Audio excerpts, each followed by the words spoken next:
Kita lanjutkan ke liturgi sabda.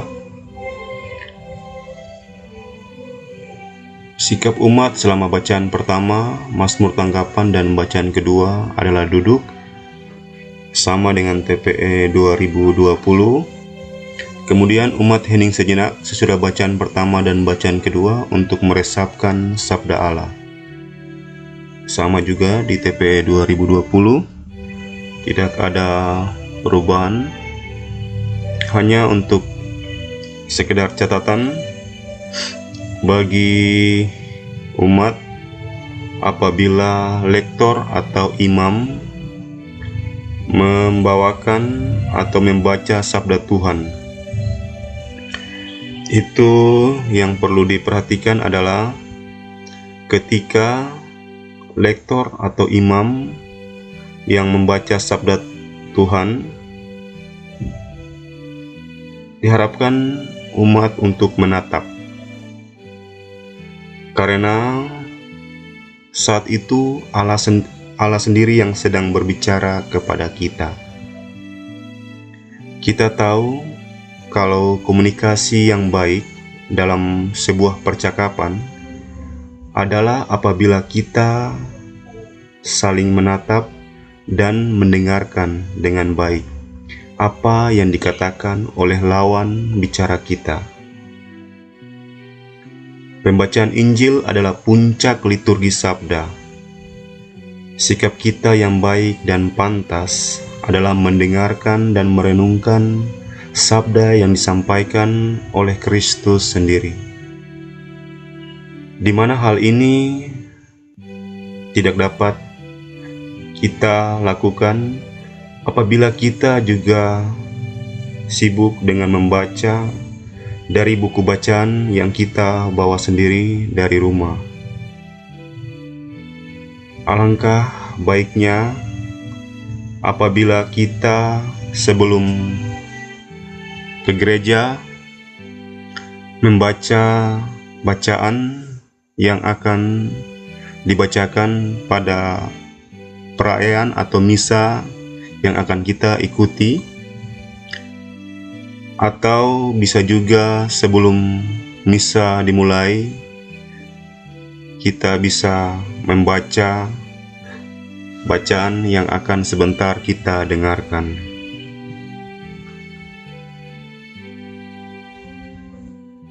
Jadi, apabila sabda Tuhan yang dibacakan, baik itu oleh lektor, diakon, atau imam, sikap yang pantas adalah kita mendengarkan dan juga kita menyimak dengan penuh perhatian.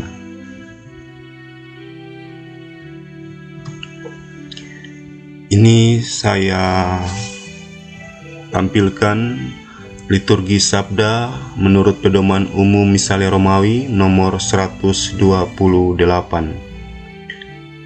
Sesudah doa kolekta atau yang sebelumnya disebut doa pembuka, semua umat duduk. Imam dapat menyampaikan pengantar amat singkat agar umat mendengarkan sabda Tuhan dengan baik. Kemudian lektor pergi ke mimbar dan mewartakan bacaan pertama dari buku bacaan misa yang sudah tersedia di sana sejak sebelum misa. Umat mendengarkan. Sesudah bacaan, lektor berseru, "Demikianlah sabda Tuhan," dan umat menjawab dengan seruan, "Syukur kepada Allah." Tepat sekali bila sesudah bacaan diadakan saat hening sejenak, supaya umat dapat merenungkan sebentar apa yang telah mereka dengar. Jadi, jelas di sini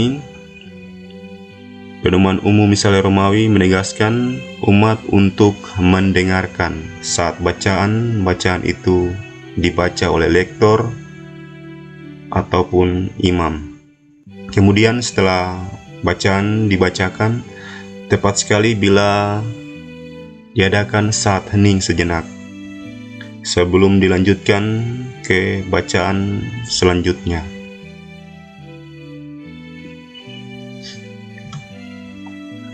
Ini juga saya tampilkan Mazmur tanggapan menurut pedoman umum misalnya Romawi nomor 61. Mazmur tanggapan memiliki makna liturgis serta pastoral yang penting karena menopang permenungan atas sabda Allah. Mazmur tanggapan hendaknya sesuai dengan bacaan yang bersangkutan dan biasanya diambil dari buku bacaan misa. Dianjurkan bahwa Mazmur tanggapan dilagukan, sekurang-kurangnya bagian ulangan yang dibawakan oleh umat. Kalau tidak dilagukan, hendaknya Mazmur tanggapan didaras sedemikian rupa sehingga membantu permenungan sabda Allah. Mazmur tanggapan merupakan tanggapan dari bacaan pertama yang telah dibacakan oleh lektor. Maka Mazmur tanggapan ini tidak boleh atau tidak akan pernah diganti oleh lagu antar bacaan, karena lagu antar bacaan tidak sesuai dengan bacaan pertama yang baru saja dibaca oleh lektor. Jadi alangkah baiknya kalau Mazmur tanggapan tersebut dapat dilagukan, atau kalau tidak dapat dilagukan bisa hendaknya didaraskan saja, sehingga dapat membantu umat untuk merenungkan sabda Allah yang telah disampaikan oleh lektor. Haleluya atau bait pengantar Injil. Di TPE 2005, semoga Tuhan menyucikan hati dan budi saudara, supaya saudara dapat mewartakan Injilnya dengan baik, dalam nama Bapa dan Putra dan Roh Kudus. Ini untuk rumusan berkat imam bagi diakon yang akan membaca Injil. Kemudian di TPE 2020, semoga Tuhan menyucikan hati dan mulut. Kalau di TPE 2005 itu hati dan budi. Tetapi di TPE 2020 hati dan mulut saudara, supaya saudara pantas dan sanggup. Kalau di TPE 2005 supaya saudara dapat. Tetapi di TPE 2020 supaya saudara pantas dan sanggup mewartakan Injilnya, dalam nama Bapa dan Putra dan Roh Kudus. Sedangkan rumusan doa untuk imam yang akan membaca bacaan Injil, sucikan di TP 2005, sucikanlah hati dan budiku, ya Allah yang Maha Kuasa, supaya aku dapat mewartakan Injil sucimu dengan baik. Rumusan di 2020, Allah yang Maha Kuasa, bersihkanlah hati dan mulutku, supaya aku dapat mewartakan Injil sucimu dengan pantas. Kalau bait pengantar Injil atau Haleluya tidak dilakukan, entah itu bait pengantar Injil dengan atau tanpa Haleluya, maka dapat dihilangkan atau tidak didaraskan, karena bait Haleluya atau bait pengantar Injil harus dilakukan, bukan didaraskan.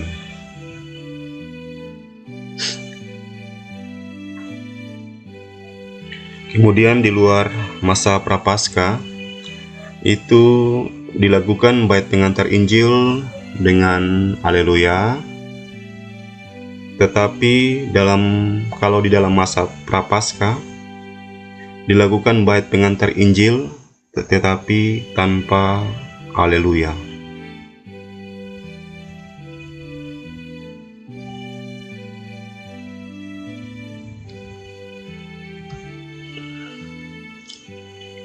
Kita masuk ke bagian sekarang berikutnya, yaitu Injil.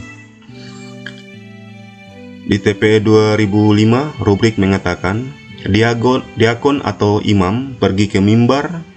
Dalam perayaan meriah, ia disertai putra altar yang membawa pedupan dan lilin bernyala. Pembacaan Injil diawali dengan seruan Tuhan sertamu, dan umat menjawab dan sertamu juga. Inilah Injil Yesus Kristus menurut Matius. Sedangkan di TPE 2020, sesudah itu diakon atau imam menuju ke mimbar, bila perlu diiringi oleh pelayan pendupaan dan pelayan lilin, dan berkata, Tuhan bersamamu, dan umat berseru, dan bersama rohmu. Kemudian imam melanjutkan, inilah Injil suci menurut Matius. Kalau di TPE 2005, inilah Injil Yesus Kristus menurut Matius. Sedangkan di TPE 2020 diganti menjadi Injil suci.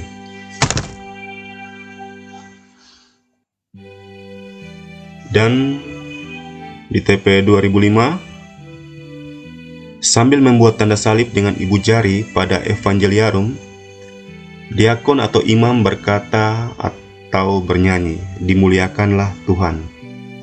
Kemudian di TPE 2020, dan sementara itu ia menandai buku dan dirinya pada dahi, mulut, dada, dan dengan tanda salib. Ini beberapa media sosial atau channel YouTube ada disampaikan bahwa dengan demikian umat tidak lagi menandai diri pada dahi, mulut, dan dada. Cukup imam saja yang menandai diri dengan tanda salib pada dahi, mulut, dan dadanya. Sedangkan umat tidak lagi menandai diri.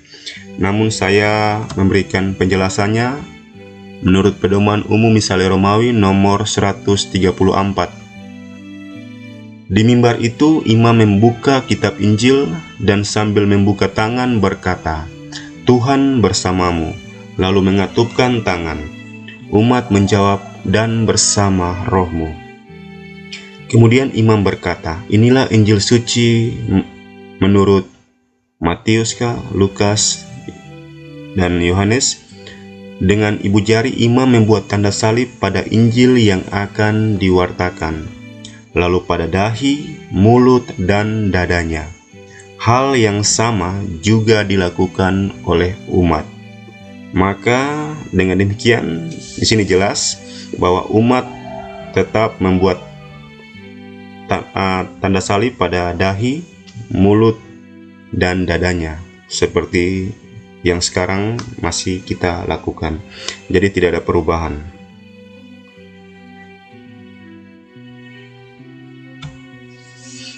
Kemudian aklamasi sesudah Injil. Setelah pembacaan Injil selesai, diakon atau imam mengangkat Evangeliarum sambil menyerukan atau melakukan salah satu aklamasi di bawah ini. Rubrik di TPE 2020, kemudian diakon atau imam mendupai buku bila ada pendupan dan mewartakan Injil. Jadi untuk di TPE 2020, imam atau diakon setelah selesai membaca Injil tidak lagi mengangkat Evangeliarum untuk ditunjukkan ke umat. Langsung setelah selesai membaca Injil, imam atau diakon menyampaikan aklamasi sesudah Injil. Di TPE 2005 ada 3 cara aklamasi. Yang pertama, demikianlah Injil Tuhan. Umat menjawab, terpujilah Kristus.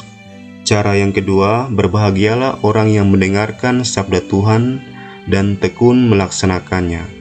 Umat menjawab, sabdamu adalah jalan kebenaran dan hidup kami.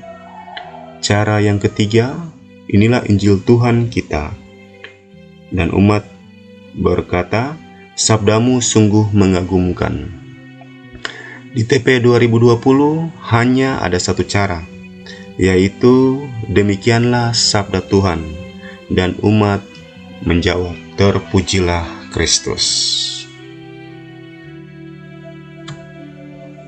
Homili. Kemudian homili dibawakan oleh imam atau diakon pada setiap hari Minggu dan hari pesta. Dianjurkan pula untuk hari-hari lain. Sesudah homili, hening sejenak. Ini ditekankan kembali untuk sesudah homili diadakan saat hening sejenak. Syahadat. Di TP 2005 tidak ada pola lagu untuk kalimat pertama dari syahadat. Tetapi di TP 2020 ada 2 pola lagu untuk kalimat pertama dari syahadat, kalau mau dilagukan. Di TPE 2005, ayat yang dicetak miring diucapkan sambil membungkuk, khusus pada hari raya Natal berlutut.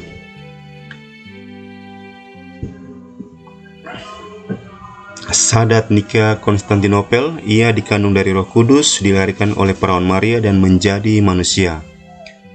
Kemudian atau syahadat para rasul, yang dikandung dari Roh Kudus, dilahirkan oleh perawan Maria. Kalau di TP 2020,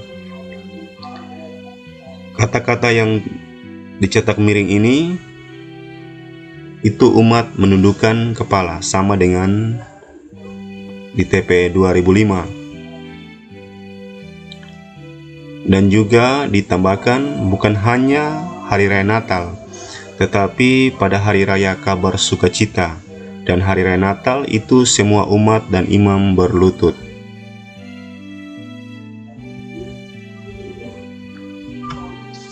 Doa umat. Di TP 2005, istilah yang dipakai itu doa umat.